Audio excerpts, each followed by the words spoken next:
Oi pessoal, eu sou a Júlia e está começando mais um episódio do História Alternativa. A Bia precisou se ausentar e por isso farei o episódio dessa terça-feira sozinha. Mas não se preocupem, viu? Na sexta-feira ela está de volta com um episódio novo do quadro Cultura. Hoje eu vou falar sobre a cultura e as expressões artísticas no contexto da ditadura civil-militar brasileira.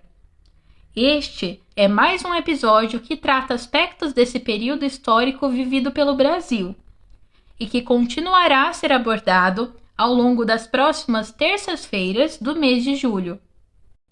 Como vocês sabem, recentemente foi criado o quadro Cultura, onde a Bia discute temas importantes que permeiam as ciências sociais. Os episódios vão ao ar às sextas-feiras e acontecem aqui mesmo, no História Alternativa, mas sob o comando da Bia. Os episódios de terça seguem normalmente, comigo e com ela. Antes de chamar o episódio, eu gostaria de pedir que nos siga no Instagram e curta nossa página no Facebook. Afinal, são por esses canais que você receberá informações sobre as novidades do podcast. Então fique atento para não perder nada. Também não se esqueça de avaliar o podcast com as 5 estrelas se estiver nos ouvindo pelo Spotify. E se você quiser sugerir o tema dos episódios futuros, envie um e-mail para historiaalternativa.podcast@gmail.com. E agora que foram dados os recados, vamos para o episódio? Continua comigo depois da vinheta.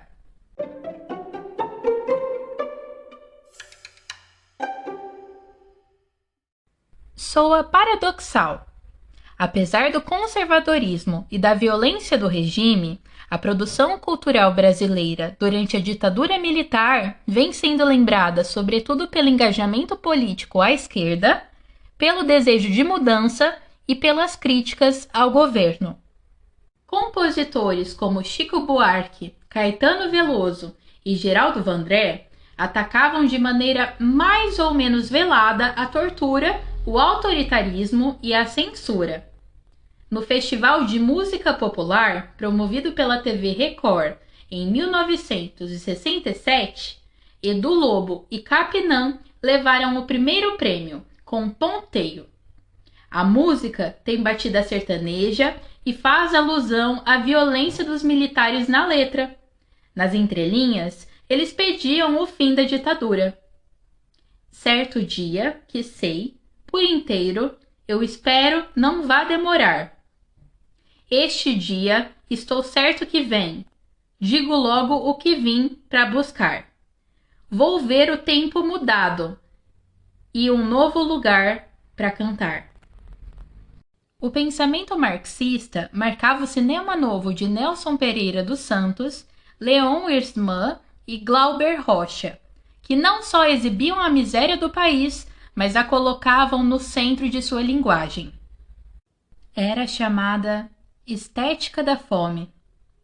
No teatro, grupos como o Oficina e o Teatro de Arena baseavam-se em peças de alto teor político e na irreverência das montagens, que desobedeciam a convenções estabelecidas e procuravam quebrar a passividade do público. Na realidade, o movimento de politização da população e da cultura havia despontado antes do golpe de 1964. O nacionalismo, a politização e o desejo de mudança, tanto na linguagem teatral quanto na sociedade brasileira, estavam entre os pilares de grupos surgidos na década de 1950, como o Teatro de Arena e o Oficina. Isso transpareceu em espetáculos como Eles Não Usam Black Tie, do ano de 1958, por Gianfrancesco Guarnieri, com o Teatro de Arena, que trata de uma greve operária, colocando moradores de favelas em cena. Essa peça, na esteira do debate sobre as reformas de base do governo João Goulart, estava ligada à atuação do Centro Popular de Cultura da UNE, o CPC.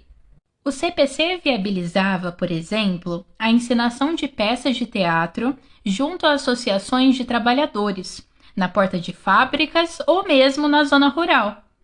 A primeira atitude do governo militar foi de estancar esse processo, na tentativa de dissolver as conexões entre a cultura de esquerda e as classes populares. O CPC, o Instituto Superior de Estudos Brasileiros, ISEB, e o Movimento de Cultura Popular do Recife foram fechados. Nessa primeira fase da ditadura, artistas e intelectuais de esquerda foram poupados e puderam continuar a produzir em liberdade. Com o Ato Institucional número 5, AI-5, em dezembro de 1968, a repressão recrudesceu. Artistas e intelectuais foram presos e precisaram deixar o país, não raro na condição de exilados. Se de fato se pode falar em hegemonia cultural da esquerda durante o regime militar, algumas nuances devem ser levadas em conta.